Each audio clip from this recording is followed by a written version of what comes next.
Bonsoir tout le monde. Bonsoir à tous, bienvenue sur ce live. Donc je suis juste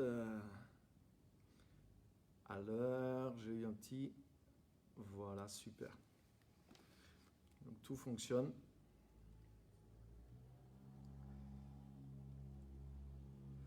Ok, bienvenue à ceux qui sont là ce soir. Bienvenue à tous. Bienvenue vraiment à chacun. Et on va bientôt commencer. Bienvenue Clarisse, Philippe, Ivan, Mélanie, sans famille. Alléluia, chacun connecté. Ils ne sont pas ensemble apparemment, t'as vu? Sherlock Holmes, bien sûr. Bonsoir à tous, ça fait plaisir de vous voir. Bon mais super, tout marche bien. J'ai eu un petit peu de temps pour m'installer techniquement. C'est pas tout à fait à 100%. Mais on y est. Bonjour, Pasteur Simone. Christiane, bienvenue. Super. Ah, c'est bon de vous voir, c'est bon d'être, même si on n'est pas proche physiquement, mais on se rapproche quand même grâce à la technologie. Donc ça nous permet d'avoir un peu de temps ensemble. Ok. Pasteur Simplice du Sénégal, bienvenue. Marie-Noël, bonsoir. Sylvie aussi, qui nous rejoint depuis la Corrèze. Sois la bienvenue aussi, Sylvie, que Dieu te bénisse. Ok, super. Super, super, super. Geneviève. Ok. Ludivine. Sandra. Pascal. Bienvenue à tout le monde. Bienvenue à tous ceux qui nous rejoignent. Donc, c'est une joie vraiment d'être là avec vous et de pouvoir partager ensemble. Donc, je veux partager quelques pensées, bien sûr, ce soir avec chacun d'entre vous. Il y a Madame Sa aussi qui est là d'Abidjan. Waouh! On a vraiment une réunion internationale aujourd'hui. C'est vraiment super. Que Dieu vous bénisse. Sandrine aussi. C'est génial. Donc, je vous vois tous arriver les uns et les autres. Je vais juste faire un petit réglage sur ma lumière parce que là, ça fait un espèce de... On dirait qu'il y a un petit feu de camp devant. Donc, vous inquiétez pas, ce n'est pas en train de brûler. C'est juste que j'ai changé un petit peu ma configuration. Donc, je vais essayer d'avoir un peu de lumière là.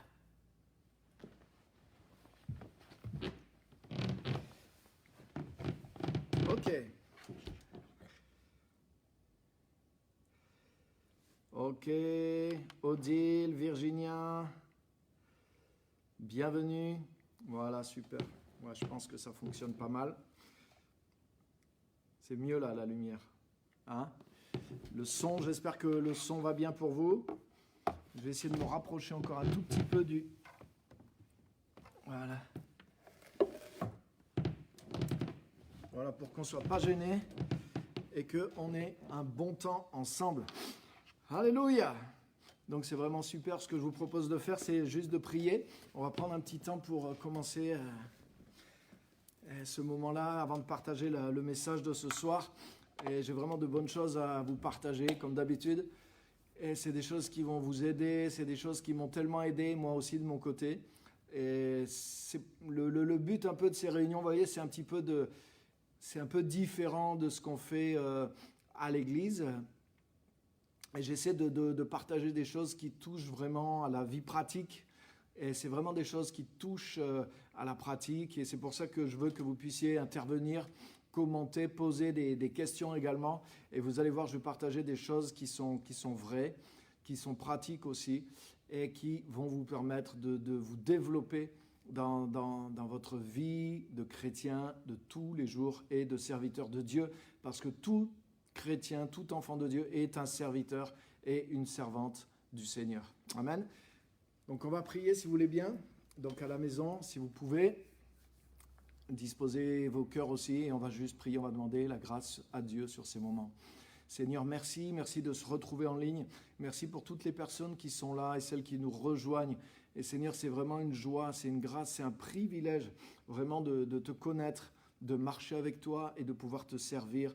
Merci de nous aider par la parole. Merci de nous aider par le Saint-Esprit et par la communion ensemble à pouvoir progresser et à pouvoir aller de l'avant parce que nous voulons être transformés, nous voulons être transfigurés, nous voulons devenir meilleurs. Seigneur, nous nous réunissons, comme dit la parole, pas pour devenir pire, mais pour devenir meilleurs. Nous sommes là pour nous améliorer, pour apprendre comment nous développer, comment nous améliorer, comment progresser en tant qu'enfants de Dieu et comment courir cette course de manière à la gagner. Nous t'aimons, nous voulons te servir et nous voulons être équipés. Et Saint-Esprit, merci de nous bénir dans ces moments et de nous remplir de toi et de ta parole, d'éclairer nos vies, Seigneur, sur ce qui en a besoin pour que nous puissions être dans la course, nous puissions être dans l'équilibre, fortifier ce qui est faible et remettre peut-être sur la route ce qui est un petit peu sur le bord. Et Seigneur, permets que chacun de nous soyons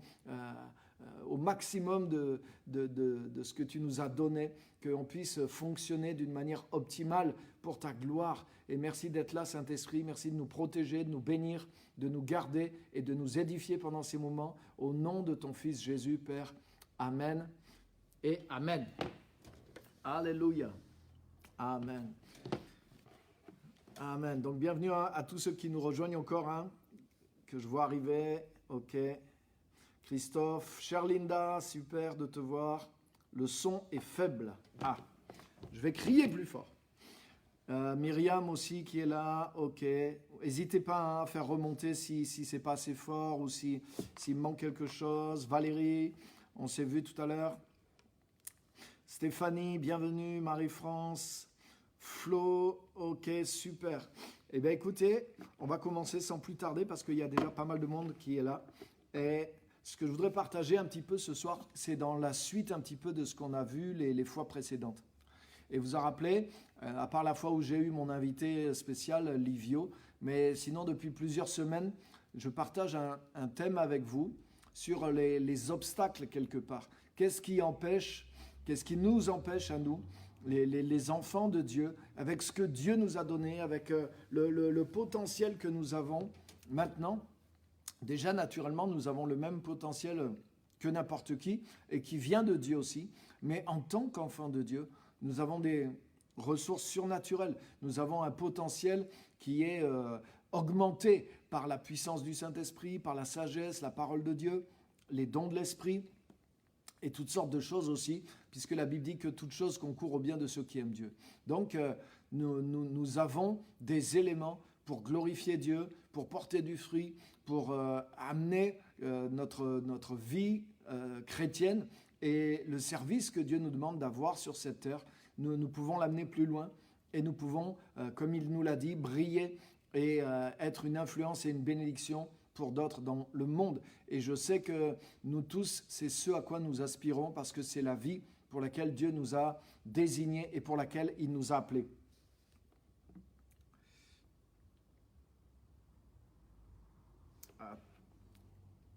OK. Là, j'ai une petite coupure. J'espère que ça marche. OK. Donc, Félicia, Henri, bienvenue pour ceux qui nous rejoignent. Donc, ce que j'ai posé dans ces dernières réunions qu'on a eues ensemble, les derniers lives qu'on a eus ensemble, c'est simplement ceci. C'est que, comme l'a dit Jésus dans Matthieu 11, toute personne qui est dans le royaume est grande. Toute personne qui est dans le royaume a le potentiel de devenir grand. Et en réalité, si en tant qu'enfants de Dieu, nous ne manifestons pas ce potentiel, si nous n'avons pas cet impact autour de nous, s'il n'y a pas ce fruit dans notre vie, mais c'est qu'il y a quelque chose qui ne fonctionne pas. Et parce qu'en réalité, là, c'est un peu comme la vie naturelle. Par exemple, des fois, il y a certains problèmes, on s'en rend compte. Par exemple, un enfant à 3 ans, il n'arrive pas du tout à parler. On dit, tiens, c'est pas normal. À ce stade de croissance, il devrait être capable de faire ça.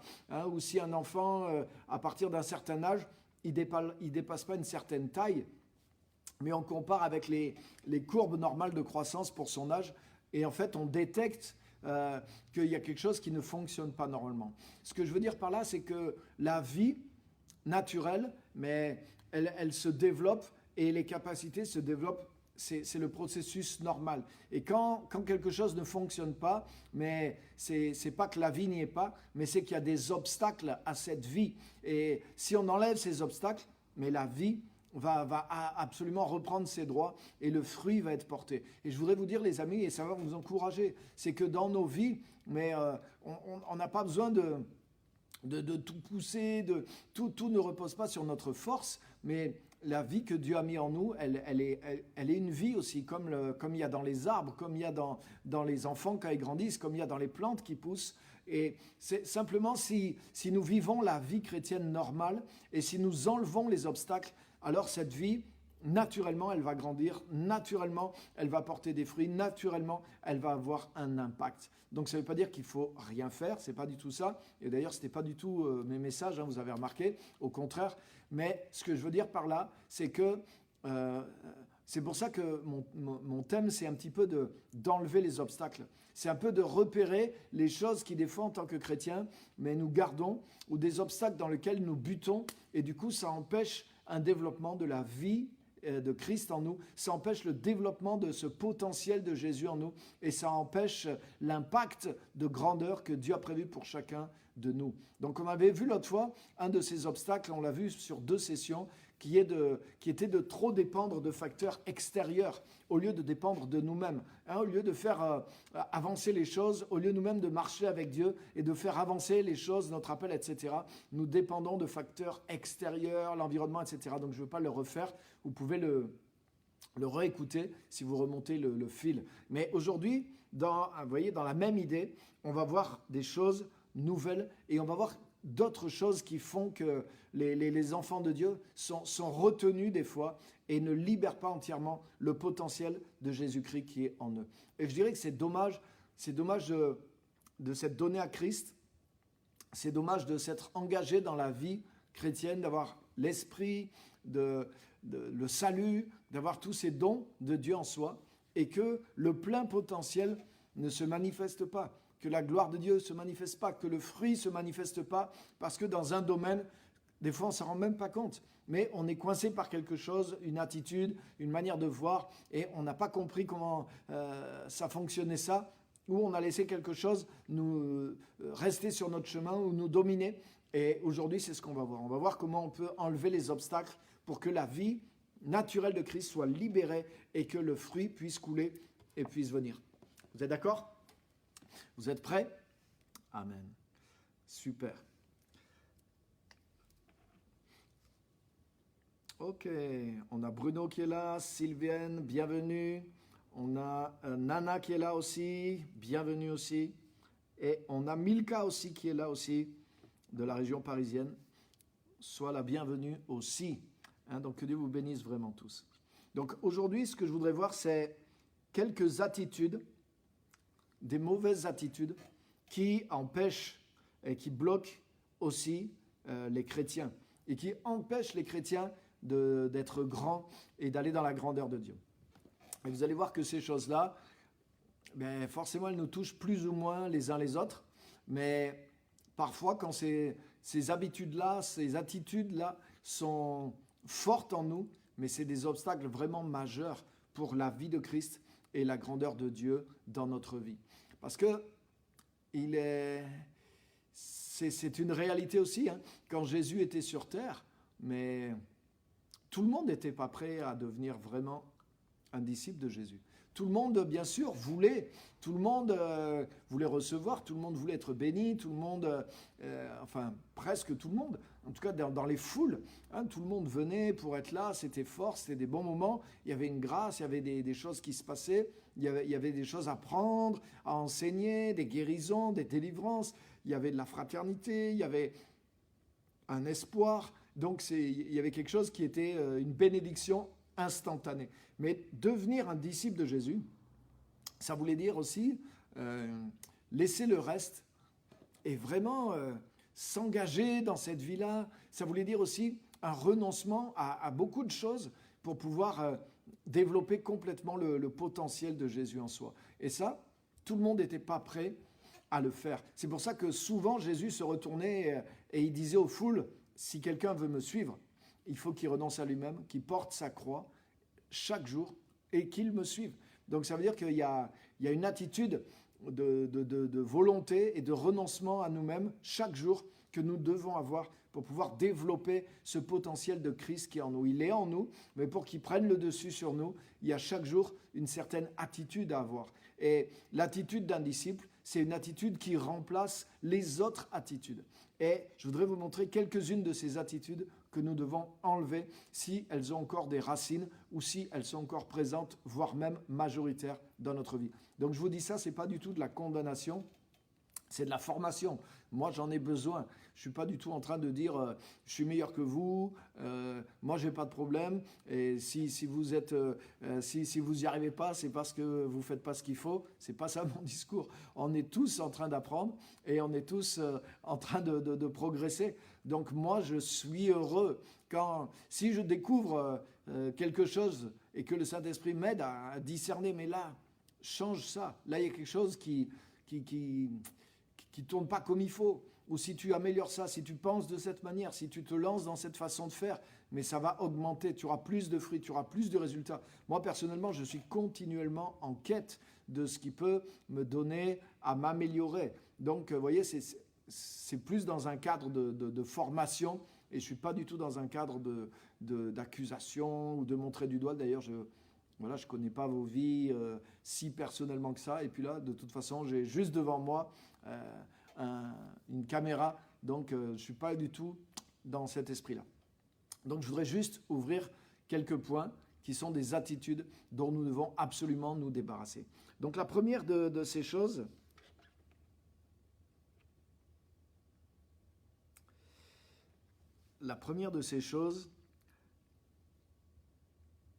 c'est ce que j'ai appelé une mentalité de consommateur. On vit dans un monde et dans une société de consommation, et parfois, avec Dieu et avec l'Évangile, mais beaucoup d'entre nous venons à Dieu avec une mentalité de consommateur. C'est-à-dire que nous sommes intéressés dans l'Évangile pour ce que l'Évangile peut nous rapporter.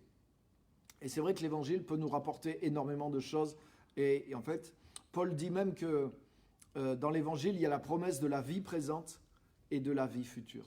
Mais, ça c'est vrai, mais des fois des chrétiens le perçoivent d'une manière simplement où ils restent dans leur vie naturelle. Ils ne poursuivent pas vraiment des fois les buts plus élevés de Dieu pour eux.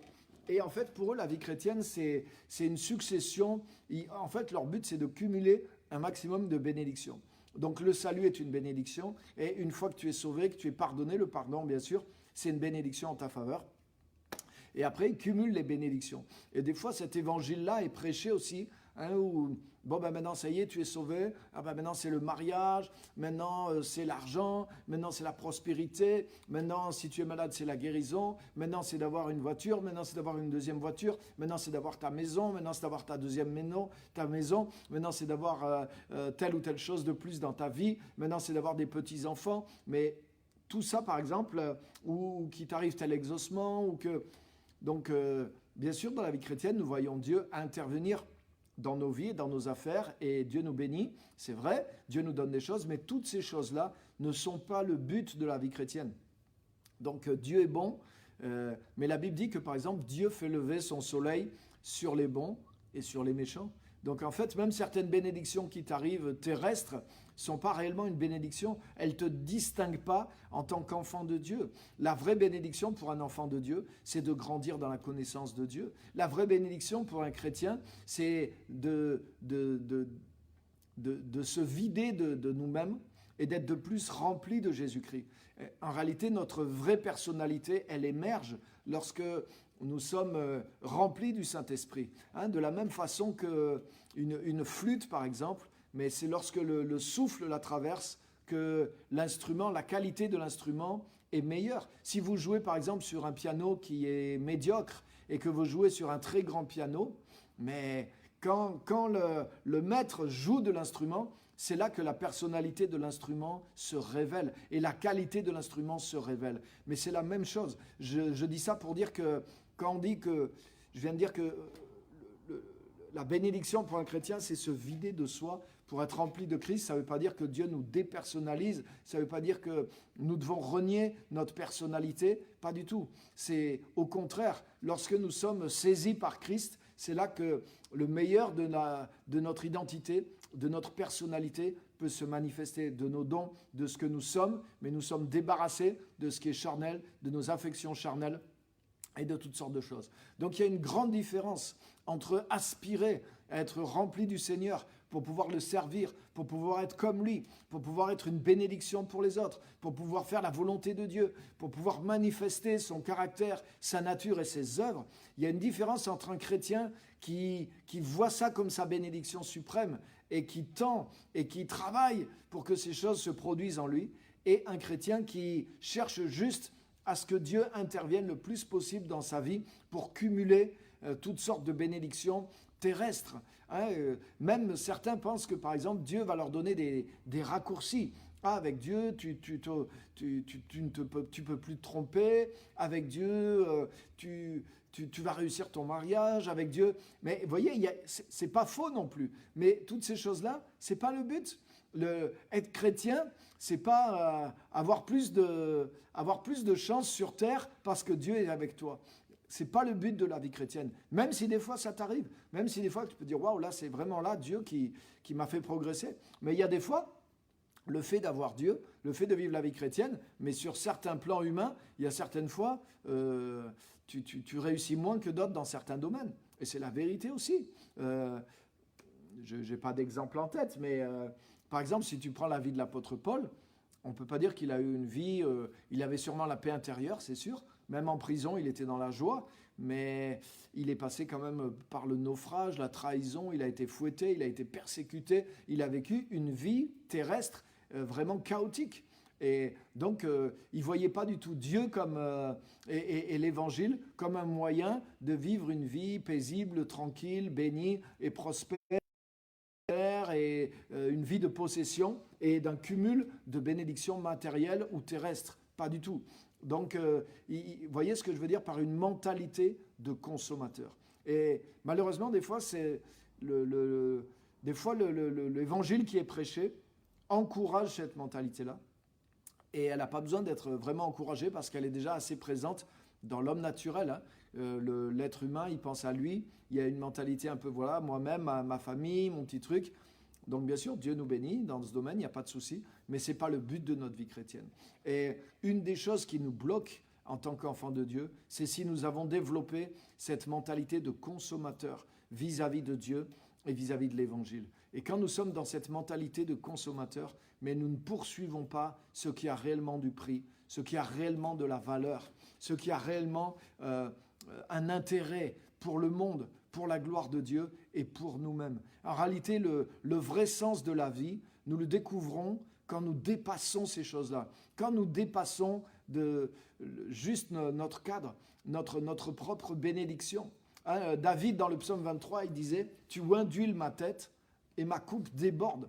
Pourquoi ma coupe déborde? Parce qu'il y en a pour plus que pour moi. Dieu me donne une vie qui est plus que pour moi. Dieu me donne une sagesse qui est plus que pour moi. Dieu me donne le Saint-Esprit qui est plus que pour moi. Vous voyez, par exemple, un exemple, on a étudié avec Cap Destiné en ce moment, les étudiants, on a fini un cycle et ça parle des dons de l'Esprit.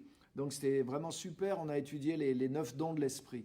Et en réalité, quand tu prends les 9 dons de l'Esprit, je ne vais pas détailler tout ça, hein, c'est dans 1 Corinthiens 12, les 9 dons de l'Esprit qui nous sont donnés, qui nous sont accessibles par le Saint-Esprit, sur les 9, il y en a un seul qui est, et encore pas à 100%, mais il y a un seul don qui est quand même pour soi-même, parler en langue. Celui qui parle en langue s'édifie lui-même, malgré qu'il y a quand même une utilisation du parler en langue qui peut viser à parler aux autres avec l'interprétation. Mais mis à part le parler en langue qui vise surtout à t'édifier toi-même, tous les autres dons sont pour les autres. Donc sur 9, il y en a 80% de 1 qui est pour soi. Mais vous voyez ce que ça veut dire? Donc ça veut dire que 90% de ce que Dieu nous donne, c'est un exemple. C'est pour montrer que le vrai sens de la vie, il est quand tu donnes, il est quand tu manifestes aux autres. Bien sûr, pour pouvoir donner, tu as besoin d'être guéri, tu as besoin d'être rétabli, tu as besoin d'être rempli, et c'est vrai. On ne peut pas donner ce qu'on n'a pas reçu, c'est vrai. Mais des fois, à force de penser qu'on n'a pas assez reçu et de ne pas donner, on vit aussi dans quelque chose dans lequel on s'enferme. Et c'est aussi une forme de justification pour ne pas oser, pour ne pas dépasser ses peurs, pour ne pas s'afficher publiquement, etc., etc., etc. Je vais vous dire quelque chose, les amis, que j'ai découvert en marchant avec Dieu, et que la parole de Dieu nous dit. Dans Jacques, il nous dit ceci, il nous dit de ne pas mentir contre la vérité et de ne pas vous tromper vous-même. Ne vous trompez pas vous-même par de faux raisonnements et ne mentez pas contre la vérité. Et si j'ai découvert que l'être humain était capable d'être faux avec les autres et d'arranger les choses pour toujours s'arranger dans les relations, dans la manière de parler. Vous voyez, cette tendance qu'on a, je n'ai pas remarqué ça chez les autres, je l'ai remarqué chez moi. Mais il y a une chose que j'ai remarqué chez moi aussi, c'est qu'on a la capacité en tant qu'être humain de se mentir à nous-mêmes. On a la capacité de justifier nos positions par de faux raisonnements. Et c'est pour ça que la parole de Dieu, elle est là. C'est pour ça qu'elle sépare jointures et moelles, parce qu'elle veut nous aider à identifier les choses qui sont des obstacles pour nous. Et des fois, par exemple, il y a cet obstacle.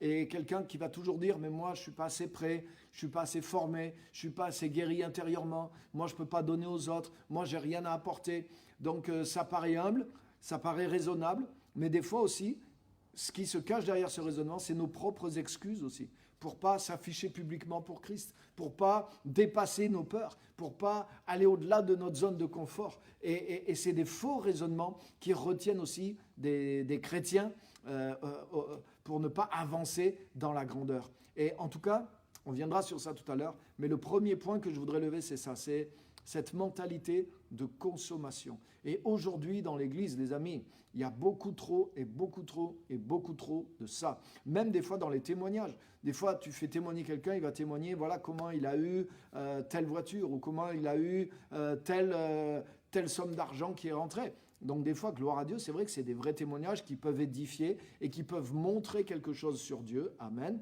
Et certains de ces témoignages ont leur place, mais on doit faire attention aussi de ne pas donner l'image, la fausse image, que la vie chrétienne consiste à recevoir des bénédictions. Ah ben moi c'est super, je me suis converti, ah ben il m'est arrivé ça, il m'est arrivé ça, il m'est arrivé ça. Donc depuis, ben, Dieu m'arrange mes affaires sur terre. Oh, c'est pas vraiment le but de l'évangile. Donc bien sûr, Dieu agit, Dieu intervient, comme je l'ai déjà dit, mais c'est pas notre but. Donc faisons attention à ça, ne servons pas Dieu par intérêt en réalité. Ne servons pas Dieu par intérêt. Et c'est le thème qu'il y a dans le livre de Job, vous connaissez ça. Mais Job a fait la démonstration par le vécu qu'il ne servait pas Dieu par intérêt. Et je me pose la question, des fois, et des fois les choses arrivent aussi. Des fois, tu as des chrétiens, ils perdent certaines choses terrestres et leur foi disparaît, leur foi se retrécit aussi. Donc, ce n'est pas du tout un jugement que j'ai non plus, mais c'est juste pour réfléchir sur les choses et sur quoi nous sommes fondés. Est-ce que nous sommes fondés sur les choses que l'Évangile me rapporte? Ou est-ce que je suis fondé sur la croix? Est-ce que je suis fondé sur l'amour que Dieu a eu pour moi? Et du coup, je l'aime parce qu'il m'a aimé le premier. Et Jésus est devenu mon Seigneur. J'ai reconnu et j'ai redonné à Dieu sa place de Seigneur dans ma vie. Quand Dieu devient Seigneur de ta vie, tu deviens serviteur. Si tu comprends la grandeur de Dieu et la grâce qui t'a fait d'être devenu enfant de Dieu, mais ça te met automatiquement dans une position de serviteur. Même si Dieu promet beaucoup de choses, dans l'absolu, Dieu ne me doit rien. Et par exemple, il y a ce truc aussi de réclamer les promesses de Dieu. Je vois ce que ça veut dire. Il y a une part qui est vraie, mais il y a une attitude aussi qui peut être fausse là-dedans. Vous voyez, par exemple, dans la parabole du fils prodigue, le plus jeune fils, il est venu vers son père, il a réclamé sa part d'héritage, et le père lui a donné, et il est parti avec. Mais quand tu regardes l'histoire, est-ce que c'était une bonne chose? Non. Est-ce que c'était la meilleure attitude que le fils devait avoir par rapport au père? Non. Est-ce que cette attitude lui a été bénéfique? Non.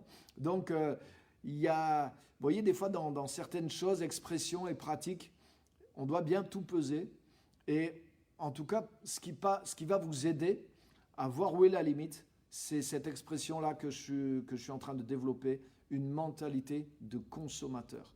Et l'inverse d'une mentalité de consommateur, c'est une mentalité de serviteur. Un serviteur, c'est quelqu'un qui produit plus qu'il consomme. Un serviteur, c'est quelqu'un qui consomme pour produire. Alléluia. Alléluia. Et là, il y a une grande sagesse, les amis. Mais tu sais quoi, Dieu va jamais t'imposer ça. Dieu va jamais te dire, ah ouais, si tu fais pas ça, tu seras puni. C'est pas du tout ça, du tout. Dieu voudrait qu'on trouve tout ça par nous-mêmes. Regarde par exemple Jésus. Jésus avait la liberté, s'il avait voulu, à Gethsémanée, Jésus aurait pu ne pas aller à la croix s'il voulait. Il a dit, non pas ma volonté, mais ta volonté. Jésus a toujours choisi et préféré la volonté de Dieu. Parce qu'il savait que même quand c'est difficile, la volonté de Dieu est toujours meilleure pour lui, pour les autres, pour la gloire de Dieu, pour l'humanité, pour lui-même, pour son avenir. Jésus a traversé la croix, la Bible dit, en vue de la joie qui lui était réservée. Il savait que l'épreuve était terrible, mais il savait que la gloire dont serait suivie cette épreuve dépasserait le poids même de l'épreuve. Parce que Dieu est bon, parce que son plan est toujours ce qu'il y a de meilleur. Et même si des fois ça ne nous apparaît pas clairement, le plan de Dieu est toujours le meilleur. C'est à cause de ça que Adam et Ève sont tombés. Ils ont eu la bêtise de croire que ce que le diable leur disait pouvait être meilleur que Dieu. Mais il n'y a aucune autre proposition que celle de Dieu qui sont meilleures. Donc ce que je voudrais vous dire, c'est que vivre cette vie consacrée, vivre cette vie où nous aimons être serviteurs, où nous recherchons avec passion comment servir Dieu plus, comment faire plus pour lui.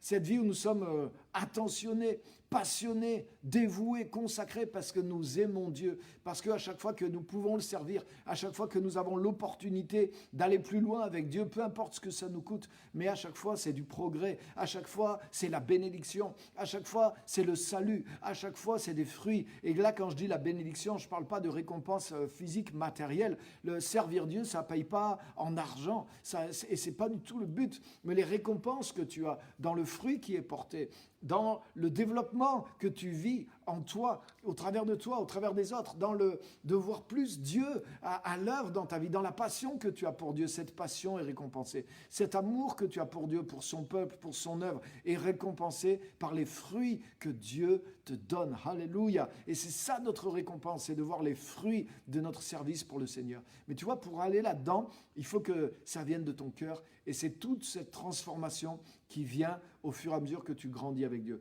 C'est pour ça que je voudrais te dire qu'une mentalité de consommateur, mais c'est quelque chose qui est petit, c'est quelque chose qui fait partie de l'enfance. Quand tu es enfant, même des fois tu es rebelle contre tes parents, mais tu es un consommateur. Tu es à leur charge. Tu donnes pas grand-chose, tu reçois beaucoup. Et en fait, en devenant adulte, ah oui, ça va être plus dur de prendre tes responsabilités, de travailler, mais quand même, c'est épanouissant. Et on te donne le choix. Ou si tu as le choix, tu ne vas pas choisir de rester toute ta vie chez tes parents, même si tu es un consommateur et que les choses sont faciles. Tu vas t'affranchir de cette mentalité-là parce que tu grandis, tu vas accéder à l'autonomie et tu vas devenir toi-même un producteur. Et tu vas trouver ton plaisir et ta joie dans le fait de t'assumer. Vous voyez, c'est un exemple de la vie courante, mais qui nous montre comment une mentalité de consommateur ne peut pas nous satisfaire. Et c'est pour ça qu'on ne doit pas être trompé parce que la société essaie de produire cette mentalité de dépendance en nous finalement. Comme si il faut consommer pour être heureux et ça nous ramène dans un esprit d'enfant.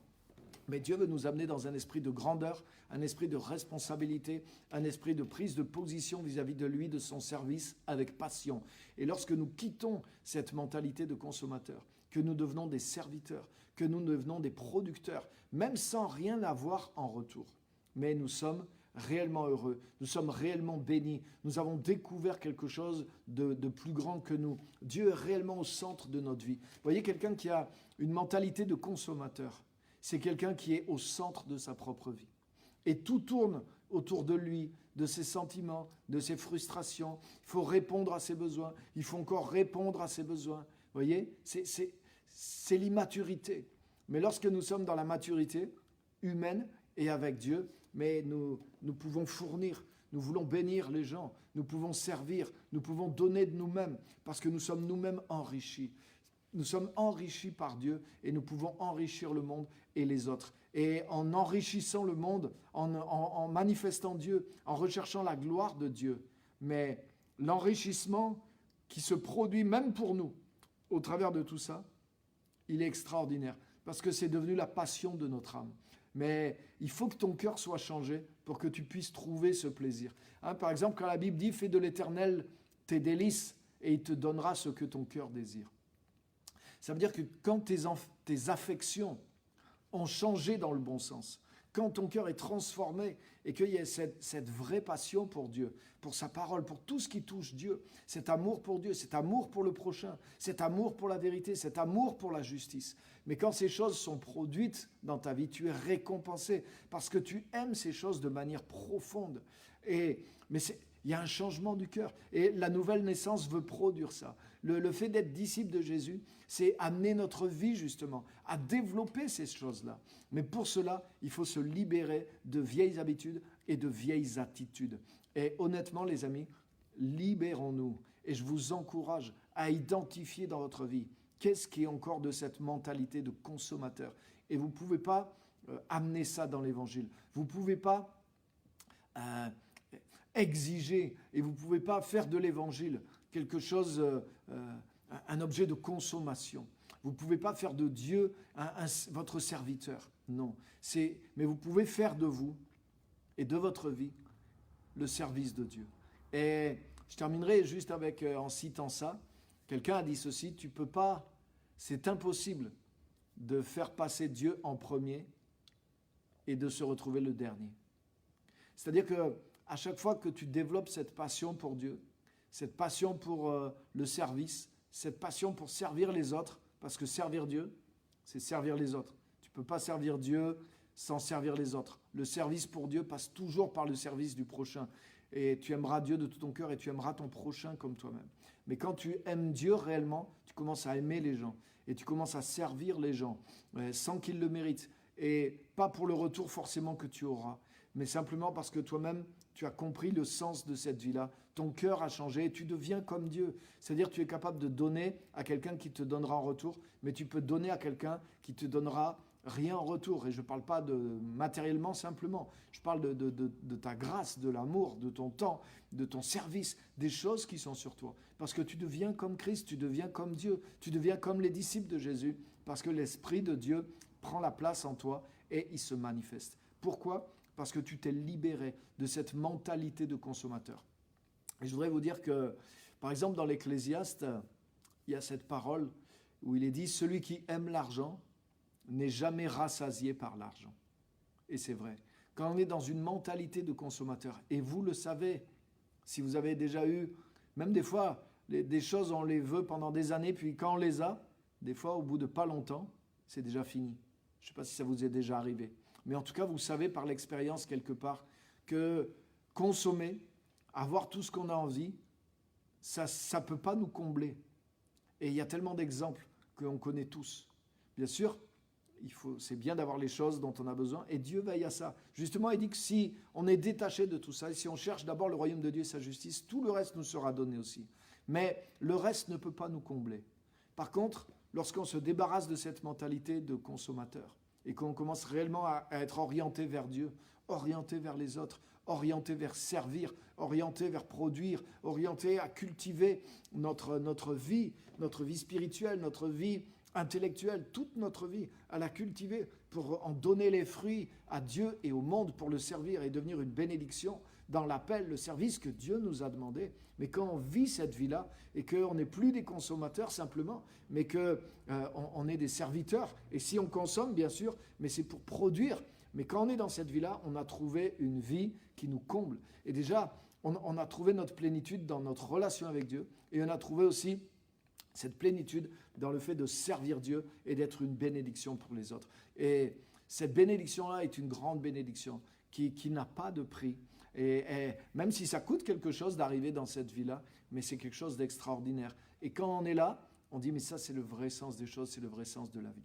Et c'est l'appel de tout disciple de Jésus-Christ. Alors, je voudrais te laisser ça. Et je voudrais vraiment que tu penses à ça. Et rien que cette petite phrase, elle peut t'aider. Est-ce que j'ai une mentalité de consommateur? Quand je suis dans telle réaction, est-ce que c'est une mentalité de serviteur que j'ai ou une mentalité de consommateur? Par exemple, il y a des gens, ils viennent dans cette église. Ah ouais, mais moi, je voudrais... on ne danse pas assez. Des fois, des gens sont venus. Ah, mais on ne danse pas assez au culte, là. Il faut mettre plus de danse dans le culte. C'est comme si je veux mon église à la carte. Donc, je voudrais un petit peu plus de danse. Un peu moins long la prédication. Le pasteur Pierre, il prêche trop longtemps. La louange, c'est bien, mais je voudrais plus de danse. Je voudrais aussi que ça soit moins orienté sur être disciple, donner sa vie. Je voudrais qu'on parle beaucoup plus de comment Dieu prend soin de nous, des bénédictions, comment on peut prospérer. Voilà, c'est ça les messages que je veux. Je veux écouter ça. Mais attention, c'est dangereux ça. Parce que la Bible dit que dans les derniers temps, les gens se donneront eux-mêmes une foule de gens qui vont les enseigner et qui leur diront ce qu'ils ont envie d'entendre. Non, l'évangile, c'est pas... Je ne veux pas sélectionner ce que j'ai envie d'entendre et je ne veux pas me faire un évangile à ma sauce avec juste ce qui me plaît, sans changer. Au contraire, la puissance de l'évangile, c'est de me confronter à tout ce que Dieu dit et de l'intégrer dans ma vie. Et en fait, quand je remplace ce que j'étais par ce que Dieu veut faire de moi, mais c'est là que les choses se passent, c'est là que nous trouvons les bonnes choses. C'est pour ça que je disais tout à l'heure, ne vous trompez pas par de faux raisonnements. Et pensez toujours, les amis, que nous sommes les descendants d'Adam et Ève et que nous avons hérité un certain dysfonctionnement. Il y a quelque chose qui ne tourne pas rond en nous par défaut. Donc c'est pour ça que Jésus est venu. Jésus vient enlever l'ADN d'Adam et il vient le remplacer par son ADN. Il vient enlever les pièces défectueuses et il vient mettre de nouvelles pièces pour que notre vie, tous nos programmes fonctionnent de la bonne façon. Donc même quand la parole de Dieu semble ne pas te plaire, mais sois plus intelligent que toi-même et dis-toi non. C'est que justement,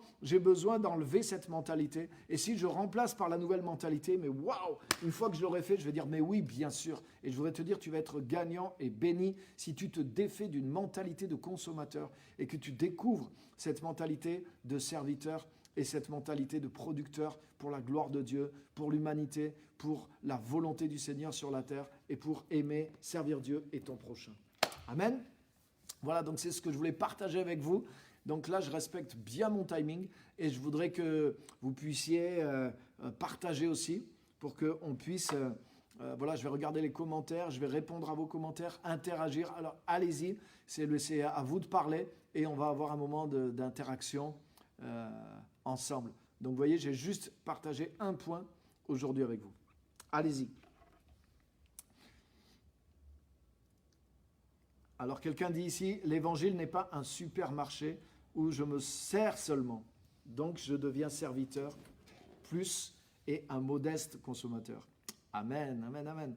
Exactement. Je ne viens pas me servir. Quand vous vous rendez compte que Jésus lui-même, il dit, en parlant de lui, car le Fils de l'homme n'est pas venu pour être servi, mais pour servir.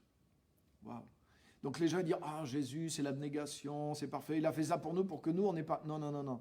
Si Jésus a fait ça, c'est que Jésus a vécu... Jésus est le second Adam. Ça veut dire qu'il est le modèle du véritable homme. Le premier Adam, on n'a pas eu le temps de voir longtemps ce qu'il était appelé à faire, parce qu'il s'est cassé rapidement la figure. Mais le second Adam, Jésus, de A à Z, il nous a montré un modèle. La vie de Jésus est un modèle de la vie sur terre. Et Jésus, si Jésus s'est fait serviteur, alors qu'il était Seigneur, si Jésus a trouvé plus important les privilèges de serviteur sur terre, alors qu'il aurait pu venir en Seigneur, il nous enseigne quelque chose. Ça veut dire que le Seigneur, c'est celui qui est le serviteur. Et c'est ce qu'il nous a montré. Il nous a révélé les principes différents du royaume de Dieu. Et la vraie sagesse, elle est là, les amis. Alléluia. Merci pour cet enseignement. Amen. Amen. Donc, n'hésitez pas à mettre vos commentaires. Bienvenue à ceux que je n'ai pas pu saluer. Nicole, Joël, Sylvaine, Mi-José, Léo, Jean-François, Kémuel depuis le Québec, Cécile, Marie-Laure. Soyez les bienvenus à tous. Alors là, j'ai ce commentaire. Allez-y, mettez vos commentaires. La vraie liberté, c'est justement quand tu te contentes de Dieu. Point. Tu n'es plus esclave de ce qui, soi-disant, te rendra heureux en dehors de lui. Et c'est tellement vrai. C'est tellement vrai. Beau, il y a un verset dans l'épître de Pierre qui dit que on nous promet la liberté et les gens qui nous promettent la liberté, eux-mêmes sont esclaves de ce qui les domine. Et c'est exactement ça. Le monde vend ses produits ou diffuse une culture, une manière de vivre, pas dans tout, mais dans beaucoup de choses. Prône une certaine liberté, une certaine façon de vivre et qui enchaîne les gens. Moi, je l'ai fait étant jeune. J'ai suivi certaines choses qui semblaient prometteuses de liberté et en 2 ou 3 ans, je vous garantis, alors que j'étais jeune et plein de vie, je me suis retrouvé enchaîné, déprimé et vraiment démoli même. Et la vraie liberté, c'est quand tu te contentes de Dieu. Et c'est vrai. Quand tu as trouvé Dieu, il y a une grande liberté en toi. Et c'est tout à fait vrai. Amen. Allez-y, partagez vos commentaires. J'adore ce verset. Fais de l'Éternel tes délices et il te donnera ce que ton cœur désire. Amen. Et je voudrais vous dire que nous ne savons même pas ce que notre cœur désire.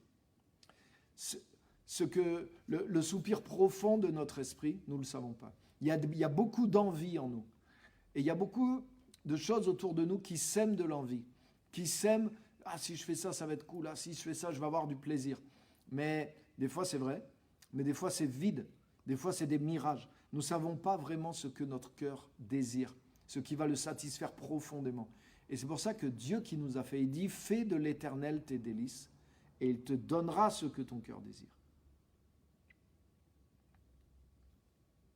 Et ce qui est vrai aussi, quelqu'un met en commentaire avec ce verset,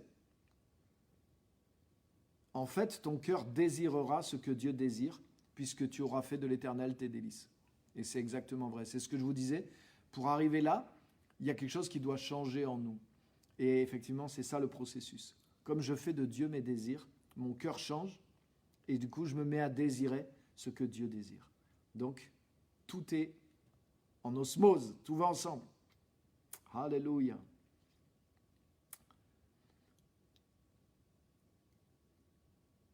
On doit laisser le Saint-Esprit donner la pensée du message et même les chants. Exactement. Ça, c'est quand tout à l'heure je parlais sur l'Église, par exemple, si quelqu'un vient dans une mentalité de consommateur, mais il voudrait que ça soit comme ça, il voudrait que ça soit comme ça. Et des fois, l'Église peut tomber dans le piège aussi. C'est-à-dire, ah oui, mais les gens demandent ça, mais les gens veulent ça. Ah oui, mais si on fait trop ça, les gens ne viennent plus dans notre église, ils vont dans l'église des autres. Donc du coup, je vais moi-même créer cette offre, entre guillemets, voyez, commerciale dans mon église pour retenir les gens. Mais si on commence à rentrer dans ce système, les amis, alors on détruit l'évangile. Parce que c'est l'évangile qu'on doit vivre et c'est l'évangile qu'on doit prêcher. Et effectivement, comme quelqu'un a dit, on doit laisser le Saint-Esprit agir. Et le Saint-Esprit, oui, des fois, il nous encourage et il souffle dans notre sens. Mais il y a des fois, le Saint-Esprit, et heureusement, et très souvent, il met des choses qui sont un défi pour nous. Il nous montre, comme là aujourd'hui, par exemple, voilà, ça c'est un obstacle à abattre. C'est un truc qu'il faut s'en défaire et pour pouvoir progresser. Donc le Saint-Esprit ne nous condamne pas, jamais. Mais le Saint-Esprit nous montre comment progresser. Et il montre des choses à laisser. Il montre des choses nouvelles à conquérir. Donc le Saint-Esprit nous confronte à des choses nouvelles. En réalité, vous savez la réflexion que je me suis faite l'autre fois, et bon, ça reste entre nous, ça, vous ne le dites pas, ça ne sort pas d'ici, c'est que je me suis dit ceci, c'est que si on va à l'église, où on entend la parole de Dieu, et que finalement on n'est pas étonné, on n'est pas défié, on n'est pas changé, on n'est pas corrigé, on n'est pas interpellé, mais quelque part, c'est que Jésus n'était pas là.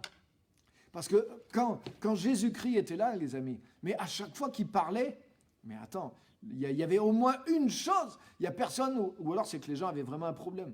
Mais sinon, personne ne pouvait dire « Ah ouais, là, j'ai rien appris » ou « Là, ça ne me parle pas » ou « Là, je ne suis pas défié ». Mais à chaque fois, c'était nouveau. À chaque fois que Jésus prêchait, à chaque fois que Jésus parlait ou qu'il intervenait, mais les gens étaient confrontés à quelque chose. Et c'est pour ça que tout le monde dit « Ah, j'aurais aimé être là quand Jésus était là ». Pas si sûr. Si des fois, vous voyez ce que je veux dire ? Donc, effectivement, on doit laisser le Saint-Esprit nous parler, nous interpeller et nous changer. Le grand privilège de l'Évangile, c'est qu'il nous change, il nous défie, il nous remet sans cesse en question et il nous permet de nous développer. Alléluia.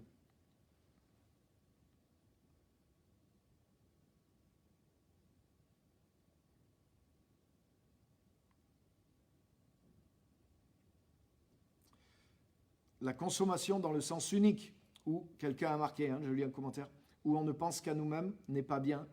Mais bien sûr, il faut qu'on ait quelque chose pour bénir les autres. Absolument. C'est ce que je disais tout à l'heure. C'est que le serviteur, il consomme pour produire. Voilà. Et du coup, par exemple, la Bible dit que Dieu donne de la semence au semeur.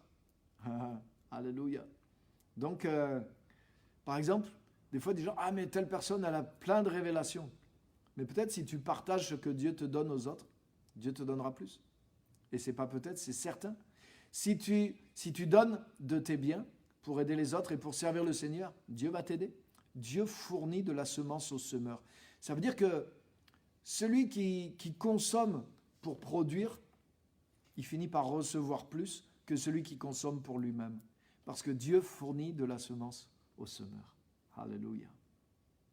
Alléluia. Amen. Servir son prochain est une joie et non une obligation. Amen. La passion vient lorsque le Saint-Esprit te révèle qui est Dieu et sa parole. Amen. C'est exactement ça. Exactement ça. Quand on connaît vraiment Dieu, il y a un détachement qui se produit. Quand la parole de Dieu nous est révélée, on est détaché parce qu'on découvre quelque chose qui a une plus grande valeur que tout le reste. Et ça devient facile de servir. On pense moins à nous et on pense plus à servir. Amen. J'ai aussi ce commentaire. Quand on prie, il faut se demander quelle est ma motivation, ma vraie motivation dans ce que je demande ou ce que je confesse. Exactement. Exactement.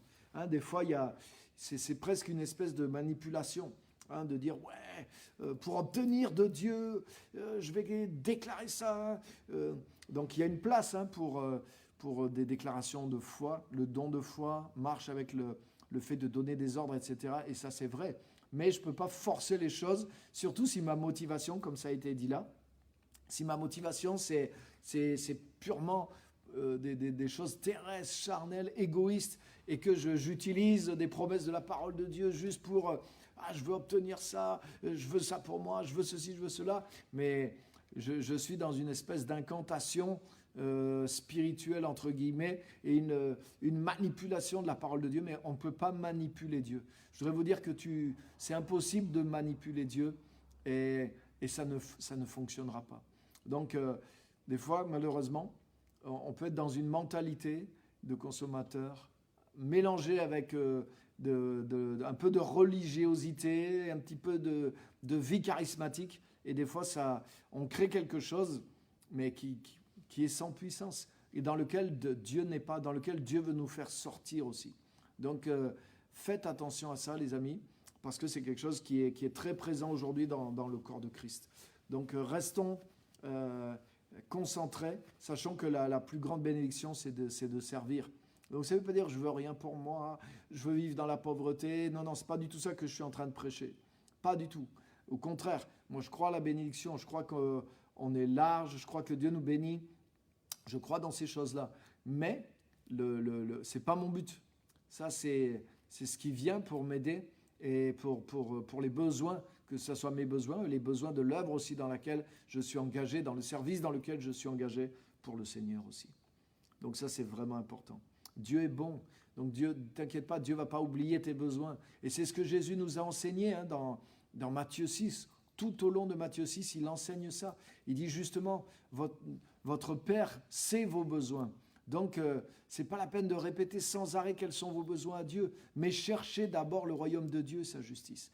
Ne faites pas comme les païens qui ne connaissent pas Dieu et qui s'imaginent qu'à force de répéter, de confesser, voyez, de triturer des manœuvres spirituelles, ils vont obtenir ce qu'ils veulent.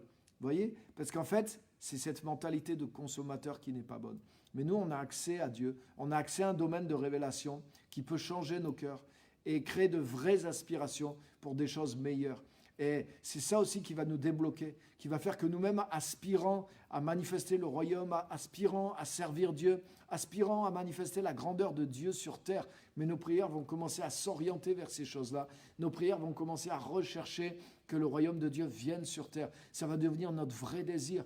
Dieu va mettre ses propres désirs dans notre cœur et on va dépasser ce qui tourne autour de nous parce que Dieu va devenir notre centre et on va être préoccupé par ce qui tourne autour de Dieu, de sa volonté et de son royaume. Et ces choses-là, on va les vouloir réellement parce qu'elles vont être dans notre cœur. Ça va devenir une passion, comme ça a été dit, par révélation et par le Saint-Esprit. Amen. Amen. Sans rien attendre en retour. Quelqu'un dit Amen. Dieu pourvoit toujours aux gens qui le servent sincèrement, sans rien attendre en retour. Amen. Je sais que Dieu va me bénir, mais je ne le fais pas. Je ne sers pas Dieu par rapport aux choses qu'il va me donner. Et je suis capable de continuer à servir Dieu. Je ne regarde pas par rapport à matériellement qu'est-ce qui m'arrive. Non. Je sers Dieu parce que j'aime Dieu, parce que j'aime le service de Dieu et je sais que c'est la vérité. Je sais que c'est la bonne façon de vivre. Si tout le monde se met à servir Dieu, à servir son prochain, mais je vous garantis qu'en 2 semaines, c'est le paradis sur terre. C'est clair. Même si les 3/4 de la planète commencent à vivre ça, mais les amis, le monde sera changé. C'est pour ça qu'avec le nombre de chrétiens qui connaissent l'Évangile, qui ont le Saint-Esprit aujourd'hui sur terre, mais il y a un potentiel qui n'est pas manifesté encore. Parce que je vous garantis qu'il y aurait de grands problèmes avec lesquels on lutte aujourd'hui sur terre qui seraient résolus. Parce que trop de chrétiens, justement, ont des obstacles. Et la vie de Jésus-Christ n'est pas encore libérée dans la majorité des chrétiens qui sont pourtant aujourd'hui de vrais chrétiens et dans le corps de Christ, mais qui sont retenus par des attitudes d'immaturité et dont une qui est vraiment grande, celle qu'on vient de voir aujourd'hui. Donc le but, ce n'est pas d'aller la dénoncer chez les autres, mais c'est de la chercher chez moi et de m'en débarrasser et d'accéder à une vie plus mûre et une vie qui est celle d'un serviteur et d'un producteur. Amen. Et je sais que Dieu pourvoira à mes besoins. Nous sommes des disciples au service du Seigneur. Amen et Amen. Donc Sam, bienvenue. Il y a mon ami Lazare aussi, depuis l'Algérie, depuis le sud de l'Algérie. Salam alaikum, que Dieu te bénisse, mon frère. Et on va juste terminer par la prière. Voilà, la semaine prochaine, je partagerai encore avec vous quelque chose aussi dans ce sens-là. Vous voyez, c'est des choses simples. Hein, je ne vous fais pas de grandes révélations, mais je voudrais confronter notre vie avec des choses qui nous embarrassent. Comme je vous l'ai dit au début, la vie de Christ en nous, si elle est libre, naturellement, elle va produire les fruits et elle va produire de la grandeur. Donc quand ces choses n'arrivent pas, c'est qu'il y a d'autres choses qui empêchent la croissance. Et cette attitude-là, c'est une attitude qui empêche la croissance. Et en devenant un disciple, on change de cette attitude-là. Alléluia. Hein, dans Luc, chapitre 17, il y a ce qui s'appelle la parabole du serviteur inutile. Et qu'est-ce que c'est cette parabole? C'est un serviteur qui se lève le matin, qui sert son maître toute la journée, et quand le soir arrive, Jésus dit, quand le soir arrive, est-ce que le maître va lui donner à manger, lui dire « Oh, tu as travaillé toute la journée, mon pauvre serviteur, tu dois être fatigué, allez, assis-toi. Maintenant, moi, je vais te faire à manger et je vais te servir. » Il dit non. Le serviteur, même quand il a travaillé toute la journée, qu'est-ce qu'il fait le soir encore? Il retravaille maintenant pour servir le maître encore. Il lui fait à manger et il lui sert encore à manger, etc., etc. Et Jésus dit à ses disciples, et vous de même, quand vous aurez fait tout ce qui vous a été demandé de faire, mais vous avez fait votre devoir. Donc Dieu ne vous doit rien de l'avoir servi parce que c'est ce qui était attendu de vous. Et demandez encore quelque chose à faire. Et c'est vrai que vu de l'extérieur, on pourrait dire « Waouh, mais c'est dur alors ». Mais sauf que si on voit de l'extérieur, c'est parce qu'on ne comprend pas la récompense qu'il y a d'être un serviteur, de servir le Seigneur, d'être proche de lui. Parce qu'il y a une joie, il y a une récompense à le connaître et à le servir. Mais ce qui est vrai là-dedans, c'est que le vrai serviteur, il le fait parce qu'il l'aime et parce qu'il sert le Seigneur. Et il ne le fait pas pour que Ah ben ça y est Seigneur, j'ai servi pendant 8 heures, maintenant à toi, sers-moi, donne-moi, maintenant que j'ai fait ça, tu dois me bénir, tu dois me remplir du Saint-Esprit, tu dois faire ceci pour ma famille, tu dois me guérir, tu dois faire... Vous voyez? Et cette mentalité-là, des fois elle existe parmi les chrétiens, parce qu'ils n'ont pas compris la grâce de Dieu sur eux, et ils ne renvoient pas de la grâce à Dieu par la grâce qu'ils ont reçue. C'est-à-dire qu'ils servent avec un intérêt, ils servent en attendant quelque chose à la clé. Et si ça n'arrive pas, ils se plaignent de Dieu. Parce que eux-mêmes, ils ne sont pas dans la grâce, ni envers Dieu, ni envers les autres.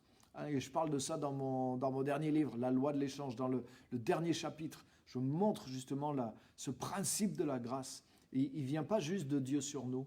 La grâce peut engendrer la grâce en nous. Et quand la grâce est en nous, envers Dieu, mais c'est ça, nous servons Dieu pour qui il est. Et on ne regarde même plus qu'est-ce qu'il m'a donné, qu'est-ce que j'ai eu en retour, je ne sais pas. Je ne suis pas en train de compter. Et je trouve ma joie dans le fait de bénir. Je trouve ma joie dans le fait de servir Dieu et d'être proche de lui, de pouvoir le servir réellement. Mais ça me suffit. C'est ma récompense. Mais t'inquiète pas, Dieu est bon, Dieu est juste aussi. Et Dieu nous récompense. Et il nous fait des surprises extraordinaires en plus. Que son nom soit béni. On va terminer par la prière. Seigneur, je te remercie. Merci pour ce qu'on a pu partager. Merci Seigneur pour la mentalité, l'esprit que tu veux construire en nous. Et c'est tellement important de développer cette bonne mentalité, de développer cette mentalité de serviteur, de producteur, non pas pour qu'on soit exténué, non pas être à nous détruire. C'est pas du tout ça. Et tu nous donnes la sagesse. Mais cette mentalité dans laquelle on s'enrichit en servant, cette mentalité dans laquelle on est béni en bénissant, comme tu l'as dit à Abraham, comme tu l'as appris à Abraham, cette mentalité dans laquelle nous trouvons notre joie en devenant comme Dieu, en pouvant diffuser la grâce. S'il y a une joie à recevoir, il y a une joie encore plus grande à pouvoir donner, c'est ce que tu as dit. Il y a plus de joie à donner qu'à recevoir. Donc quelque part, même si on était un peu égoïste, mais on est béni quand on donne, parce que celui qui a l'esprit du serviteur a trouvé cette joie. Et Seigneur, je te remercie de nous communiquer cet esprit, cette mentalité, et de nous aider à nous libérer de cette mentalité étroite, concentrée sur nous, de consommateurs. Aide-nous à être serviteurs et aide-nous à être une bénédiction. Aide-nous à nous libérer de ces choses-là. Et merci de travailler en nous. Merci de nous aider à être vrais avec nous-mêmes pour pouvoir mûrir réellement. Quel que soit notre âge, nous avons besoin de mûrir spirituellement, de mûrir dans nos attitudes et d'accéder vraiment à cet esprit-là, à cette mentalité-là qui était celle de Jésus et qui est celle que le Saint-Esprit veut établir en nous jusqu'à ce qu'elle nous habite et qu'elle nous ait libérés. Merci Seigneur pour l'armée de serviteurs que tu veux lever dans le monde et qui seront des inconditionnels, qui seront pleins de cette grâce de Dieu et qui vont apporter vraiment la gloire de Dieu autour d'eux. Bénis vraiment chaque personne qui était là ce soir et aide-les à devenir cette personne-là au nom de Jésus. Amen et Amen. Amen. Merci vraiment à tous d'avoir été là et c'était vraiment super. C'était un plaisir d'être avec vous et je vous rejoins très très bientôt. Donc tous les jeudis, je suis là à 18h30 avec vous. Vous voyez, on échange avec les commentaires. Et aussi dimanche pour le culte aussi sur Église Mission Gospel Centre. Je serai avec vous aussi pour la louange et pour la prédication, le dimanche à 10h. Et aussi, je termine avec ça aussi. Je suis en train de cogiter aussi sur l'idée d'un autre passage sur Facebook qui sera très très court, 10 minutes. Et en fait, ce que je veux faire, c'est que je veux répondre en 10 minutes aux questions que vous allez m'envoyer.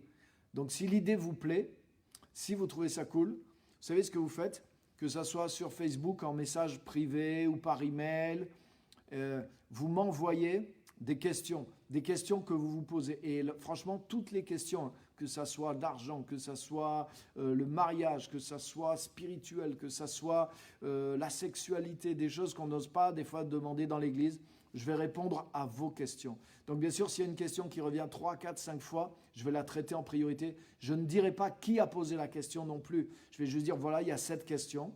Et hop, je viendrai en live sur le Facebook. Voilà, on a telle question aujourd'hui. Et je donnerai la réponse, celle que moi j'ai aujourd'hui avec ce que je sais de la parole de Dieu et l'expérience que j'ai acquise. Donc je donnerai la réponse que j'espère la plus conforme à la sagesse de Dieu et de la parole de Dieu à ces questions-là. Donc, si vous trouvez l'idée cool, envoyez-moi vos questions et bientôt je démarrerai une petite émission comme ça qui durera 10 minutes dans laquelle je vais répondre à toutes les questions. Voilà, merci encore à tous. Que Dieu vous bénisse. Prochain rendez-vous dimanche à 10h pour le culte. Bye. Que Dieu vous bénisse. Merci à tous d'avoir été là avec moi. Merci, c'était super. Bise sans contact.